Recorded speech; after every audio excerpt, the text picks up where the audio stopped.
બાકી છે બેન.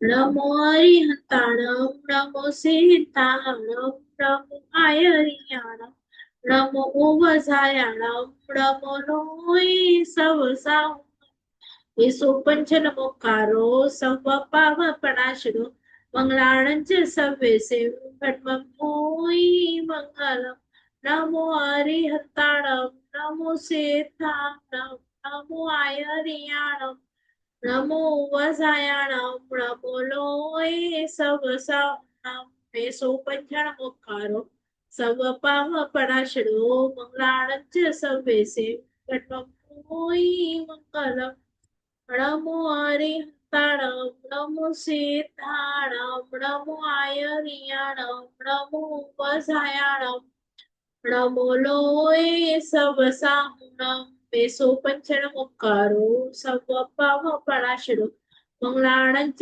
સવ્યસે પદ્મં ભૂમિ મંગલમ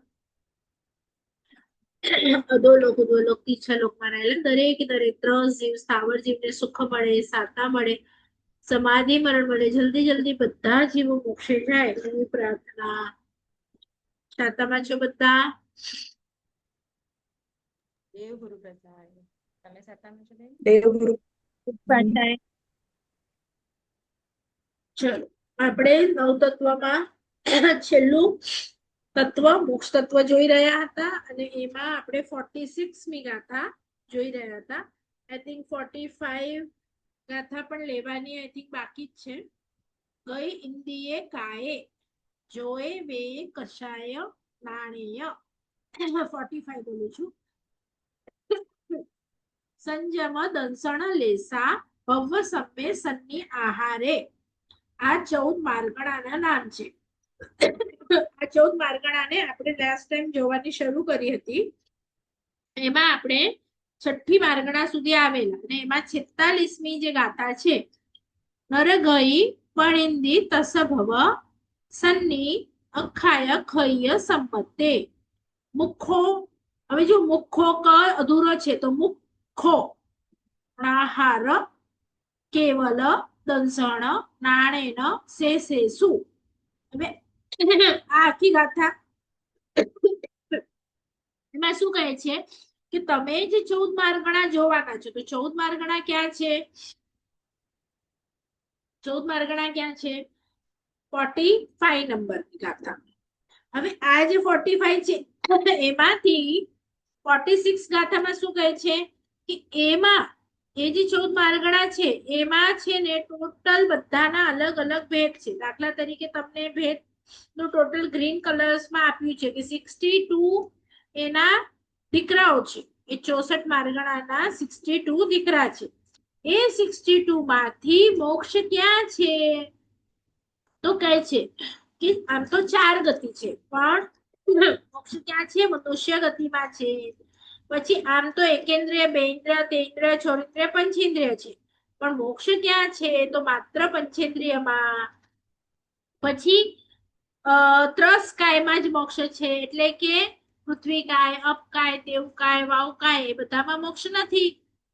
પછી યોગ માટે હતું કે આત્મા અયોગી છે એટલે યોગમાં મોક્ષ નથી. જ્યાં સુધી આત્મામાં યોગ હોય તો મોક્ષ ન હોય. જ્યાં સુધી આત્મામાં વેદ છે તો આત્મા અવેદી છે એટલે મોક્ષ નથી. કશાય છે તો પછી મોક્ષ નથી. હવે આપણે વાત કરીશું 7મી જ્ઞાન માર્ગણા. તો જ્ઞાન પણ ઘણા હતા, આપણે જોયા હતા, આગળ પણ તમને બતાડે છે કે જ્ઞાન 8 છે. તો એ બધામાંથી માત્ર અને માત્ર કેવળ જ્ઞાન એ જ મોક્ષમાં છે. બીજા કોઈ જ્ઞાન નથી. એટલે એનો અર્થ એવો નથી કે મતિ જ્ઞાન અહીંયા રહી જાય, શુદ્ધ જ્ઞાન અહીંયા રહી જાય, એવું નથી. એ બધા જ્ઞાનને સાથે કહેવું હોય તો કેવળ જ્ઞાનમાં કહી શકાય. દાખલા તરીકે હું કરોડપતિ કોઈક વ્યક્તિને કહેતી હોય તો કરોડપતિને કહું એટલે એની અંદર 1000, 10,000, લાખ બધું આવી ગયું. તે કેવળ જ્ઞાન કહીએ એની અંદર બધા જ્ઞાન આવી જાય. પછી એને એમ ના કહેવાય કે આ છે ને 1000પતિ પણ છે, આ લખપતિ પણ છે, આ કરોડપતિ પણ છે, એમ નહીં. કરોડપતિ એટલે એમાં બધું આવી ગયું. એટલે કેવળ જ્ઞાન આવ્યું એમાં બધું આવી ગયું. બરાબર? આઠમી ચારિત્ર માર્ગણામાં યથાખ્યાત ચારિત્ર જ મોક્ષમાં છે. મેં તમને જ્યારે ચારિત્ર સમજાવ્યા હતા ત્યારે મેં કીધું તું યથાખ્યાત એટલે પ્રભુનું જેવું છે તેવું. તો પ્રભુ એટલે કેવલી, અને કેવલી ભગવંતનું જેવું ચરિત્ર છે એ જ મોક્ષમાં એ લઈ જશે. એટલે એ ચારિત્ર જ ખાલી સિદ્ધ શિલા ઉપર પણ છે, નીચે અર્યન પ્રભુ વિચરે છે ત્યારે પણ છે. તો બીજા બધા જે ચારિત્ર હતા, સામાયિક ચારિત્ર, એ 10 પૈસાનું હતું, 20 પૈસા, 50 પૈસા. આ તો 100, એટલે કે 1 રૂપિયો પૂરો આખો.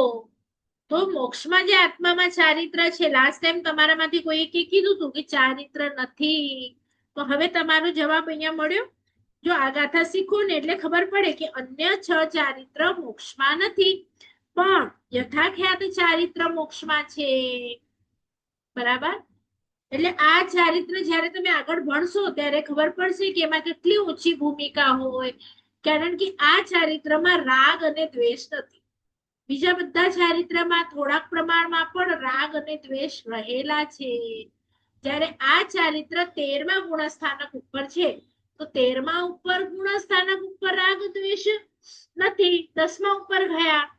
તો દેશવીરથી જે પહેલું ચારિત્ર હતું એ 5મા ગુણસ્થાનક પર હતું, એના પછીના હતા એ 6ઠા 7મા પર હતા, એના પછીના હતા એ 10મા પર હતા, એટલે એમાં રાગ દ્વેષ હતા. તો રાગ અને દ્વેષના કારણે શું થાય? રાગ અને દ્વેષના કારણે શું થાય? આપણે ખોટું બોલી શકીએ, પણ જેના ઉપર રાગ હોય, જેના ઉપર દ્વેષ હોય, તો બધું આપણે કરી શકીએ. તો એની માટે આ અલાઉડ નથી. એટલે યથાખ્યાત ચારિત્ર છે, મોક્ષમાં છે. બરાબર? 9મી દર્શન માર્ગણા. તો જેવી રીતે કેવળ જ્ઞાન છે, એવી રીતે કેવળ દર્શન છે મોક્ષમાં. બીજા 3 દર્શન એટલે કે ચક્ષુ, અચક્ષુ, આ બધું તો શરીરને હોય, અને ત્યાં શરીર તો છે નહીં. એટલે આ બધું હવે એ આત્મામાં ચક્ષુ દર્શન, અચક્ષુ દર્શન એ બધું નહીં. સીધું કેવળ દર્શન. કેવળ દર્શનને શરીર કે ઇન્દ્રિય ન જોઈએ, એને આત્માથી પ્રગટ થાય. પછી છે લેસ્યા માર્ગણા. તો લેસ્યા મેં તમને કીધું તું કે 6 પ્રકારની છે. કોઈકને ખરાબ વિચાર આવે, કોઈકને સારા વિચાર આવે, પણ હવે જે મોક્ષમાં જવું છે એ તો અલેશી બને, કે એને કોઈ પણ જાતનો વિચાર, આ બધું આ દ્રવ્ય મનના કારણે છે, અને એ લોકોનું મન હવે છે જ નહીં. એ લોકોને ભાવ મન પણ નથી હવે, અને ઉપર તો શરીર નથી એટલે દ્રવ્ય મન પણ નથી. એટલે હવે એમને લેશા ન હોય. બરાબર? એટલે અલેશી હોય. એટલે આ માર્ગણા નથી. બરાબર? એના પછી છે ભવ્ય માર્ગણા. તો અહીંયા લખી છે 11મી ભવ્ય માર્ગણામાં ભવ્યમાં જ મોક્ષ છે, અભવ્યમાં મોક્ષ નથી. તો જે જીવ ભવી છે એ જ મોક્ષ જઈ શકશે. તો અભવ્ય તો લોકો મોક્ષ જશે જ નહીં. તો ભવ્યમાં છે.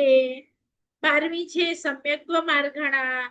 તો સમ્યક્ત્વના પણ મેં તમને ઘણા બધા પ્રકાર કયા હતા. તો એમાંથી માત્ર અને માત્ર શાયિક સમ્યક્ત્વ આવે. શાયિક એટલે શું? ક્ષય. ક્ષય એટલે શું? કાઢેલું, કચરો કાઢેલો.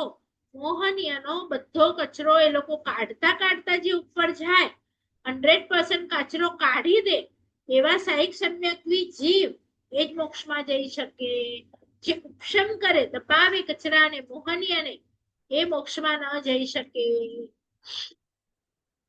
ખ્યાલ આવ્યું બધાને? એટલે શાયિક સમ્યક્ત્વ જ મોક્ષમાં છે. પછી છે 13મી સંગની માર્ગણા. તો સંગનીમાં જ મોક્ષ છે, અસંગનીમાં મોક્ષ નથી. અસંગની એટલે શું? મન વગરના. તો જો એકેન્દ્રિય બધા અસંગની છે, તો એકેન્દ્રિયમાં મોક્ષ છે? એકેન્દ્રિય કોઈ મોક્ષે જઈ શકે? 2 ઇન્દ્રિય, 3 ઇન્દ્રિય બધા મન વગરના છે. પંચેન્દ્રિયમાં પણ અસંગની જીવો છે, એ લોકો પણ મોક્ષમાં જઈ ન શકે. બરાબર?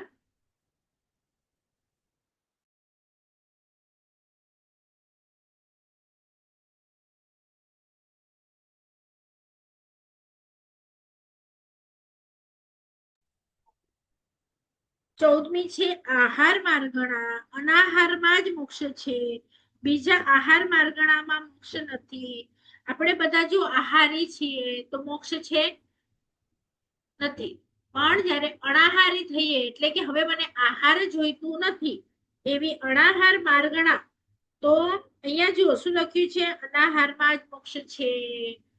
એટલે આપણે છે ને ઘણી વખત છે ને એક ગતિથી બીજી ગતિમાં જઈએ ત્યારે આપણી પાસે શરીર નથી હોતું આ બાહ્યથી, તો એ વખતે આપણી મોડાથી આહાર લેતા નથી. તો એ એક સમય હોય એનો આપણે અંતિમ વાળું ખબર નહીં, તમારે એક વખત થયું છે કે નહીં મને ખ્યાલ છે ત્યાં સુધી યાદ નથી આવતું કે એક ગતિથી બીજી ગતિમાં આપણે કેવી રીતે જઈએ, વળાંક લઈએ. કોઈ કોઈ જીવ સીધો જાય, કોઈ કોઈ જીવ વળાંક લે. તો વળાંક જ્યારે લે ને ત્યારે ઈ મોમેન્ટ ઉપર એને આહાર પોસિબલ નથી. તો એ વળાંક વાળી ગતિને કહેવાય વિગ્રહ ગતિ. વિગ્રહ ગતિ, વળાંક, વિગ્રહ એટલે વળાંક. તો એ ગતિમાં જીવ આહાર કરી શકે નહીં. તો એવા આપણે જ્યારે શાસ્ત્ર અથવા તો કોઈ દુહા બોલતા હોય, આહાર મૂકવાનો દુહો બોલતા હો, તમે મીઠાઈ ફળ મૂકો ને ત્યારે, તો તપાગચનો જો કોઈને દુહો આવડતો હોય તો એમાં એ લોકો બોલે છે વિગઈ ગઈ અનંત. એટલે કે પછી છે ને ભણેલા ન હોય ને તો શું થાય, ત્યાં વાત આવે છે વિગ્રહ ગતિની, કે હું છે ને પ્રભુ અનાહારીપણું પામ્યો છું વિગ્રહ ગતિમાં અનંતવાર. તો એવું અનાહારીપણું નથી જોઈતું, મને કેવું જોઈએ છે, કાયમ માટેનું અનાહારીપણું જોઈએ છે. પણ ભણેલા ન હોય ને તો એમને શું લાગે કે વિગહી એટલે વિગયની વાત કરે છે, જે 6 વિગયો જૈન દર્શનમાં છોડવાની છે એની વાત થાય છે. એટલે તમે પૂછશો ને એ લોકોને તો એ જ કહેશે વિગયની વાત છે, કારણ કે અર્ધભાગતીમાં વિગ્રહને વિગય કહેવાય. તો વિગય છે એટલે વિગતિ એટલે વક્ર ગતિની વાત ચાલુ છે, કે વક્ર ગતિમાં તો હું અનાહારી ઘણી વખત થયો છું, એવો અનાહારી નથી જતો. એ તો એક સમયનું હોય કે વધારે 2 સમયનું, પણ મને તો કાયમી માટે અનાહારીપણું જોઈએ છે, કારણ કે આહાર શરીરથી છે અને શરીર તો મને જોઈતા નથી, મોક્ષમાં શરીર નથી, એટલે અનાહારીપણું મને જોઈએ છે, એમાં મોક્ષ છે. પછી છે એટલે આવી રીતે આ 14 પૂરી થઈ. હવે 14 ના નામ લાઈન બાય લાઈન બોલતા જાઓ. 14 માર્ગણા, એના નામ બોલો લાઈનમાં જોઈને. ગતિ વર્ગણા, ઇન્દ્રિય વર્ગણા નથી, કાયા વર્ગ, માર્ગણા, વાર્ગણ, વાર્ગણા, વાર્ગણા, મ મ કાયા વર્ગણા, માર્ગ હોય ને માર્ગ, માર્ગણા, માર્ગણા, હા હા બે, હા. કાયા માર્ગણા, યોગ માર્ગણા, વેદ માર્ગણા, કસાય માર્ગણા, જ્ઞાન માર્ગણા, ચારિત્ર માર્ગણા, દર્શન માર્ગણા, લેસ્યા માર્ગણા, ભવ્ય માર્ગણા, સમ્યક્ત્વ માર્ગણા, સંજ્ઞી માર્ગણા, આહાર માર્ગણા. હવે છે ને એક જણ બધાના દીકરા દીકરી એના નામ બોલશે, એટલે કે એમના જે ભેદ છે ને એ નામ બોલશે. ગતિના કેટલા ભેદ છે? ગતિ માર્ગણાના બીજું કોઈ ટ્રાય કરો, જોઈને જ બોલવાનું છે. 4 માર્ગ, 7 બોલ. ભેદ છે. ગતિના 4 કયા કયા? બોલતા જાઓ સાથે. મનુષ્ય, નારક ને તિર્યંચ. તિર્યંચ ને નરક. દેવ, મનુષ્ય, બોલતા જાઓ તિર્યંચ ને બધા. નરક. ઇન્દ્રિયના ઇન્દ્રિય 5 છે, એક ઇન્દ્રિય, 2 ઇન્દ્રિય, 3 ઇન્દ્રિય, 4 ઇન્દ્રિય, પંચેન્દ્રિય. કાયા માર્ગણાના 6 ભેદ છે, પૃથ્વીકાય, અપકાય, તેવકાય, વાવકાય, વનસ્પતિકાય, ત્રસકાય. યોગ માર્ગણાના 3 ભેદ છે, મનોયોગ, વચન યોગ, કાય યોગ. વેદ માર્ગણાના 3 યોગ છે, 3 ભેદ છે, સ્ત્રી વેદ, પુરુષ વેદ અને નપુંસક વેદ. કષાય માર્ગણાના 4 ભેદ છે, ક્રોધ, માન, માયા, લોભ. જ્ઞાન માર્ગણાના 8 ભેદ છે, મતિ, શ્રુત, અવધિ, મન, પરેવ, કેવલ જ્ઞાન, મતિ, અજ્ઞાન, શ્રુત અજ્ઞાન, વિભંગ અજ્ઞાન. ચારિત્ર માર્ગણાના 7 ભેદ છે, સામાયિક, છેદોપસ્થાન, પન, પરિહર, વિશુદ્ધિ, સૂક્ષ્મ સંપરાય, યથાખ્યાત, દેશવૃત્તિ અને સર્વવૃત્તિ અને અવિરતિ. પછી દર્શન માર્ગણાના 4 ભેદ છે: ચક્ષુ દર્શન, અચક્ષુ દર્શન, અવધિ દર્શન, કેવલ દર્શન. લેશ્યા માર્ગણાના 6 ભેદ છે: કૃષ્ણ લેશ્યા, નીલ લેશ્યા, કાપોત લેશ્યા, તેજો લેશ્યા, પદ્મ લેશ્યા અને શુક્લ લેશ્યા. ભવ્ય માર્ગણાના 2 ભેદ છે: ભવ્ય અને અભવ્ય. સમ્યક્ત્વના 6 ભેદ: ઉપશમ, શયોપશમ, શાયિક, મિશ્ર, સાસ્વાદન અને મિથ્યાત્વ. સંજ્ઞીના 2, અસંજ્ઞી, અસંજ્ઞી. આહારના 2, આહાર અને અનાહાર, એવા 2 ભેદ છે. હવે આ જ પાનું ઓપન રાખી અને કોણ બોલશે કે આમાંથી કયા કયામાં મોક્ષ છે ને કઈ કઈ માર્ગણામાં મોક્ષ નથી? પાનું આ જ ખુલ્લું હશે. તમે વિચારીને ગતિ છે તો ગતિ 4 છે, એમાંથી મોક્ષ શેમાં છે? બીજું કોઈ ટ્રાય મનુષ્ય. કરો. હા, બોલો. મનુષ્યમાં મનુષ્યમાં. પછી ઇન્દ્રિયમાં, પંચેન્દ્રિય, કાયામાં, કાયામાં ત્રસ્કાય, યોગમાં, યોગ, વેદ અને કષાયમાં મોક્ષ નથી. હા, જ્ઞાન, જ્ઞાનમાં કેવળ જ્ઞાન, ચારિત્રમાં યથાખ્યાતમાં, હા, ચારિત્રમાં યથાખ્યાતમાં, બરાબર છે, દર્શનમાં કેવલ દર્શન, બરાબર. લેશ્યામાં મોક્ષ નથી, ભવ્યમાં ભવ્ય જીવને, હા, સમ્યક્ત્વ में साहित सम्यक्त्व, હા, સંગણીમાં સંગણી લોકોને, બરાબર. આહાર ને અનાહાર, તો શેમાં છે મોક્ષ?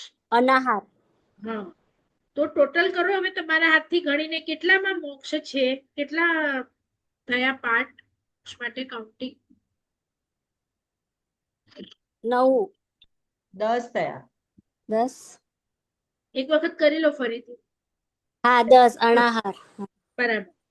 તો હવે તમને ખ્યાલ આવ્યું કે 10 માં જ મોક્ષ છે, બીજા બધામાં નથી. પણ ત્રીજા કર્મગ્રંથમાં આ 62 માર્ગણા તમારે શીખવી પડશે અને પછી તમને થશે કે માત્ર એમાંથી 10માં જ હોય તો એમાંથી કેટલી બધી તમને મળી ગઈ છે. જો મનુષ્ય મળી ગઈ છે, પંચેન્દ્રિયપણું મળી ગયું છે, ત્રસ્કાય મળી ગઈ છે, અને હમણાં આપણી અંદર કેવળ જ્ઞાન આવવાની શક્તિ નથી.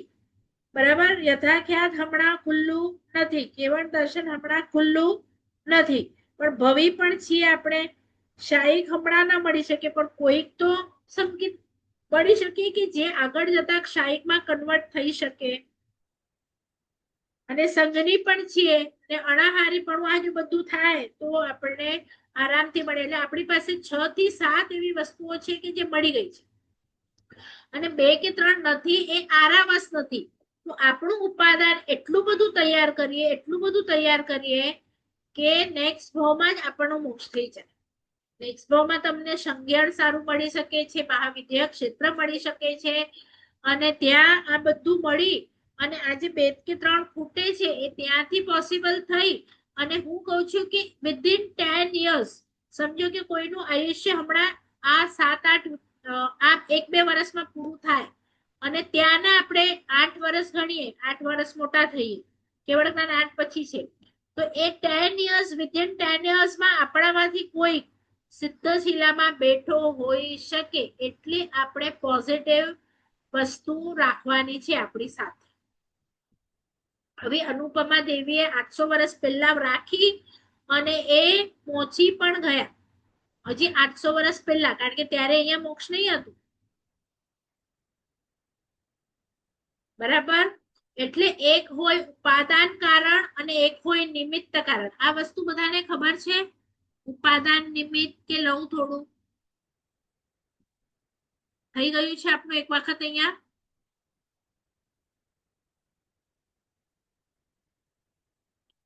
કે બાકી છે?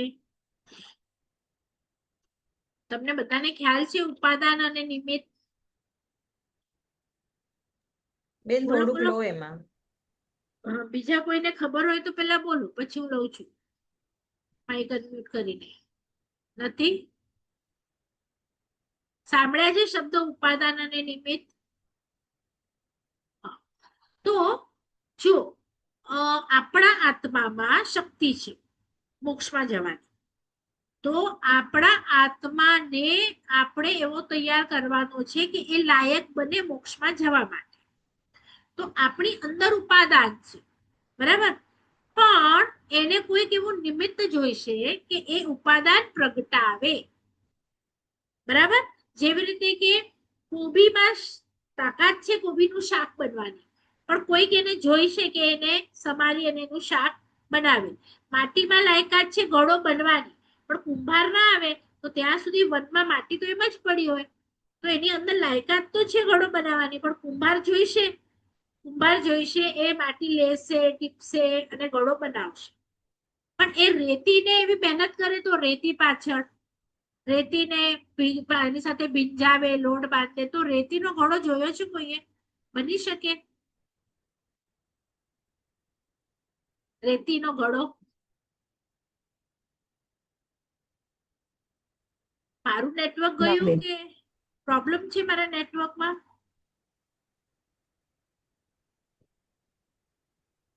કે બરાબર છે? બરાબર છે, ના બેન, બરાબર છે. તમારું નેટવર્ક મારું અટક્યું તું તો બધાને અટકેલું હશે. હા હા, તો પછી મારે ત્યાં અટક્યું છે તો પછી. અચ્છા, એટલે મને એવું લાગ્યું, કારણ કે ઉપાદાન નિમિત્ત છે ને બહુ ઇમ્પોર્ટન્ટ છે. અટકે તો ફરીથી કેજો, રિપીટ કરીશ. તો એ માટી તમે રેતીને કરશો ને કેટલી પણ મહેનત, તમે પાણીને ચલો વલ્લોમાંથી માખણ નીકળે, પાણીને વલોવ્યા કરો, તો પાણીને વલોવશું તો થશે માખણ? નહીં થાય. એટલે મહેનત કરવાની હોય, પણ ક્યાં કરવાની હોય? એટલે હું આચાર્ય હોઉં અને અભવી પાછળ મહેનત કર્યા કરું, તો એમાંથી કોઈ દિવસે મોક્ષમાં જાય નહીં. એટલે બંને જોઈએ, છાશ પણ જોઈએ, એની અંદર મલાઈ પણ જોઈએ, અને એને વલોવનારો પણ જોઈએ. તો એવી રીતે આપણા બધા હમણાં ભવી માનીને ચાલીએ છીએ, અને ઉપાદાન આપણી અંદર એવું તૈયાર કરવાનું. તો એ કોણ કરશે ઉપાદાન તૈયાર? તો નિમિત્ત, એટલે કે જેમ કુંભાર કરે છે એમ દેવ અને ગુરુ એ નિમિત્ત હોય. તો ગમે એવા દેવ હોય, આદિનાથ હોય, નેમનાથ હોય, કે ગમે સિમંદર સ્વામી, એ લોકો નિમિત્ત બની શકે, પણ એ લોકો નક્કી કરે ને કે આને હું મોક્ષમાં લઈ જાઉં, તો એમની માટે પોસિબલ નથી. મહેનત તો આપણે જ કરવી પડે, બરાબર? તો એ લોકો આપણને માર્ગદર્શન આપી શકે, ગુરુ માર્ગદર્શન આપી શકે, પણ વલોવાવું તો ઓલી છાસને જ પડે. સોનું બનાવવું હોય તો તપવું પણ એને જ પડે, કચરો કાઢવો હોય એમાંથી. તો એવી રીતે આપણે પુરુષાર્થ કરીને આપણી અંદરનો કચરો બહાર કાઢીએ, જેમ જેમ કાઢતા જઈએ એમ એમ આપણું ઉપાદાન મોક્ષે જવા માટે તૈયાર થતું જાય. પહેલા પણ અનંતકાળના સમયમાં આપણને ઘણા તીર્થંકરો મળ્યા હતા, અને એ મળ્યા હતા ને ત્યારે પણ આપણે મોક્ષમાં કેમ ન ગયા? કારણ કે આપણું ઉપાદાન તૈયાર નહોતું. તો આપણે હવે શું કરવાનું છે? ઉપાદાન રેડી રાખીએ.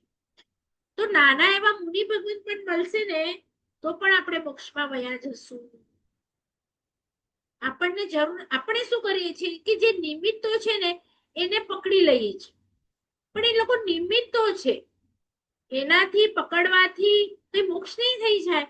ઘણા એવા કાંકરા છે જે સિદ્ધાચલ પર છે, ઘણા ગધેડા લઈને ચડે છે સિદ્ધાચલ પર, ઘણા ડોળીવાલા ચલે છે, તો એ લોકોનો મોક્ષ થઈ ગયો? આ નિમિત્ત છે, ત્યાં તમે જઈને એનું નિમિત્ત લઈને પોતાની ઉપર કાર્ય કરો તો મોક્ષ થવાની શક્યતા છે. પણ એ નિમિત્તને પકડી લેશો, મારા ભગવાન, મારા ગુરુ બધા નિમિત્તો છે, તો તમે લોકો શું થાય છે? ખુશ થઈ જાઓ છો કે બેન અમને છે ને પાલીતાણાની ધજાનું મુખ્ય ચડાવું મળી ગયું, કે આ ગુરુનો મુખ્ય ચડાવું મળી ગયું. તો એ લોકો નિમિત્ત છે. એ નિમિત્ત મળે એટલે જરૂરી નથી કે તમારો મોક્ષ થઈ જાય. એ નિમિત્તથી આપણે આપણી અંદર કાર્ય કરવાનું છે. એટલે ઉપાદાન પણ જોઈએ, એટલે કાર્ય કરતા જાઓ, અને ઉપાદાન ન હોય એવી ચીજમાં કાર્ય કરતા જાઓ તોય કાર્ય ન થાય. અને માત્ર ઉપાદાન તૈયાર હોય અને નિમિત્ત કોઈ મળે નહીં તો પણ કાર્ય ન થાય. એટલે બંને બંને જોઈ. તો દોરડા ઉપર ઇલાચી કુમારનું ઉપાદાન એકદમ તૈયાર હતું, અને પછી નિમિત્ત મળ્યા ઓલા મુનિ, તો સીધું કેવળ જ્ઞાન થઈ ગયું. પણ વિચારવાની તાકાત તો એમની હતી ને. મુનિને તો ઘણા લોકોએ જોયા, પણ કોઈએ એવું વિચાર્યું નહીં કે આ મુનિ ભગવંત કેટલા શ્રેષ્ઠ છે. એમણે પોતાની અંદર કાર્ય શરૂ કર્યું. તો તમે ખાલી બારા સાહેબને જોશો કે પહાડને જોશો કે સિમંદરને જોશો, એનાથી કઈ નહીં થાય. એ જોઈને તત્વ ચિંતન કરશો, પુરુષાર્થ કરશો, તો એ પુરુષાર્થથી શું થશે? તમારો કચરો નીકળશે અને તમારું ઉપાદાન તૈયાર થશે અને તમે પણ મોક્ષે જઈ શકશો. એટલે અનંત કાળ સુધી આપણી અંદર કદાચ ઉપાદાન તૈયાર ન થયું અને સારા નિમિત્તો મળી ગયા તો પણ એ વેસ્ટ ગયું. અને ઉપાદાન તૈયાર હોય ને ઘણી વખત એવું થાય કે નિમિત્ત ન મળે, તો એની માટે પણ પુણ્ય જોઈએ. તો એ નિમિત્ત માટેનું પણ પુણ્ય જોઈએ અને ઉપાદાન પણ રેડી જોઈએ, બંને વસ્તુ જોઈએ. તો આપણે પ્રાર્થના કરીએ, આ ભાવમાં અમે એવું ઉપાદાન તૈયાર કરીએ અને પછી નેક્સ્ટ ભાવમાં એટલું સરસ નિમિત્ત મળે કે અમારો નેક્સ્ટ ભાવમાં મોક્ષ થઈ જાય. અનંત ભાવ અમને આ જન્મ મરણની પીડા, દુઃખ, બીમારીનું દુઃખ, વિયોગનું દુઃખ કાંઈ નથી જોઈતું. શાશ્વત સુખી થવું છે. થોડીક વાર માટે, એક ભાવ માટે, 40-50 વર્ષ માટે સુખી નથી થવું. આ સુખ તો કેવું છે ખબર છે? હમણાં સુખી કરે છે ને આપણે જે જલસા ભોગવીએ છીએ એના કારણે અનંત ભવો વધારીએ છીએ પંચેન્દ્રિયપણામાં. તો આને સુખ કહેવાય કે દુઃખ કહેવાય? આપણા આત્મા માટે સુખ કે દુઃખ? આવા અનંત ભવો હમણાં કોઈ તીરે જશે ને એ નહીં વધારે, પણ મનુષ્ય વધારી શકે. એટલે જેટલું આપણને શ્રેષ્ઠ મળે ને, દાખલા તરીકે તમને હું વેલણ આપું હાથમાં મારવા માટે, તો તમે હાથથી વેલણથી કેટલાને મારી શકો? અને હું તમને વધારે પુણ્ય છે એટલે મશીન ગન આપું, અને મશીન ગન તમારી પાસે હોય તો ખુશ થવાની જરૂર નથી, એનાથી તમે વધારે વિનાશ પણ કરી શકો છો. એટલે વધારે પુણ્ય હોય અને વધારે સારું ઉપકરણ મળે, ખુશ નથી થવાનું, કારણ કે એ વધારે પુણ્યથી મળેલું ઉપકરણ જો બરાબર આપણે ન સાચવીએ તો એનાથી જ વધારે મોટું નુકસાન થઈ શકે છે. વેલણથી તમે કેટલું નુકસાન કરી શકશો? કોઈને જાનથી ન મારી શકો, પણ મશીન ગનથી. એટલે પુણ્ય વધારે હોય તો વધારે સાચવવાનું. દાઉદ હોય એની પાસે વધારે પુણ્ય છે, દુબઈનો કિંગ છે, વધારે પુણ્ય છે, પણ જો સાચવો નહીં તો એ લોકો જ હાઈએસ્ટ પાપ કરે છે. એટલે પાપ કરવા માટે આ લાઈન લખી લેજો, વધારેમાં વધારે પુણ્ય જોઈએ, તો જ તમે વધારેમાં વધારે પાપ કરી શકો. અને એકેન્દ્રિય બેન્દ્રિય કરતા આપણે વધુ પાપ કરીએ છીએ, એટલે આપણી પાસે વધારે મોટા મોટા પુણ્યો છે. બરાબર? તો ખૂબ સાચવવું પડે. ખુશ થવાની જરૂર નથી કે આપણે મનુષ્ય છીએ, પણ મનુષ્યપણામાં હું વધારે ગાફેલ રહી અને આ બધા કરતા વધારે ભાવ ના બાંધી દઉં, એની કાળજી મૂકવાની છે. તો આ દ્વાર બધાને સમજાયું કે આ લોકો શું કે છે કે એક તો આકાશનું ફૂલ, એ જે બે શબ્દો મળીને જે અર્થ વગરની વાત બની, એવું મોક્ષ અર્થ વગરનું નથી. તો એ કે છે કે ચલો હું તમને માર્ગણા દ્વારા શીખવાડું કે આટલી આટલી માર્ગણા છે અને આમાં આમાં મોક્ષ છે. આ પહેલો દ્વાર પૂરો થાય છે અહીંયા. દાખલા તરીકે હું પારુલબેનને સમજાવું તો એમનું ગામ, એમનું નામ, એમનું જ્ઞાન, એમનું દર્શન, એમનું ચારિત્ર, એવી રીતે આપણે મોક્ષને આ માર્ગણા વડે શીખ્યા. તો આ પહેલો દ્વાર પૂરો થયો. અને આના જે દ્વારના નામ છે એ તમારે પેલી ગાથામાં છે મોક્ષ તત્વની કે સત પદ પ્રરૂપણા, એ વાળું પૂરું થયું, ગાથા નંબર 43. અને એમાં હવે બીજો દ્વાર આવશે, દ્રવ્ય અને પ્રમાણ. તો એ હવે આપણે દ્રવ્ય પ્રમાણ અને ક્ષેત્ર દ્વાર બંને 47મી ગાથામાં બે દ્વાર આવી જશે. પણ આપણે હમણાં મીટિંગ કદાચ 2-3 મિનિટની છે, એટલે 47ની હું ખાલી ગાથા લઉં છું અને ફરીથી આપણે બોલીશું. તો દ્રવ્ય પ્રમાણ અને ક્ષેત્ર દ્વાર ગાથા 47. દવ પ્રમાણે સિદ્ધા જીવ દબ્બાણી હુંતી ણંતાણી, ણમ ઉપર મીંડું છે, ણંતાણી. લોગસ અસંખિજ્જે ભાગે ઇકોય સવેવી. એનો અર્થ આપણે મીટિંગ શરૂ થાય એટલે કરીએ. ચલો, પહેલો દ્વાર ખબર પડી મોક્ષનો. એટલે પહેલા દ્વારમાં શું કે છે? સતપદ પ્રરૂપણા પ્રભુ કહી ગયા છે અને માર્ગણા બતાવી ગયા છે. એ પ્રમાણે આપણે આને જોઈએ. દાખલા તરીકે હું તમને હવા અથવા બુદ્ધિ અથવા લાગણી મારે તમને સમજાવ્યું તો કેવી રીતે સમજાવું? આંખોથી તો દેખાતું નથી, પણ તમને સ્પર્શ તો થાય છે ને. પંખો કરો છો ત્યારે હવા સ્પર્શ થાય છે. લાગણી એટલે જે રડવું આવે છે કે હસવું આવે છે તો કેવી રીતે આવે છે? તો હું એમના ગુણધર્મ તમને બતાવું છું. તો એવી રીતે મોક્ષને આપણે ગુણધર્મથી જોઈશું, નહીં તો આપણને ખબર નહીં પડે કે મોક્ષ છે. તો આ બધા એમના ગુણધર્મો છે કે દ્રવ્યથી હવે કેવી રીતે જોઈશું, ક્ષેત્રથી કેવી રીતે જોઈશું, સ્પર્શનાથી કેવી રીતે જોઈશું, કાળથી કેવી રીતે જોઈશું.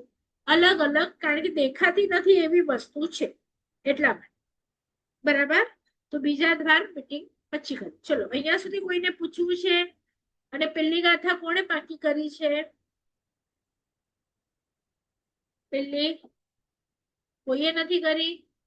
આ 10 મિનિટ મળે છે, કરી લો બધા. થઈ જશે 10 મિનિટ આરામથી. ભલે બીજા કોઈ?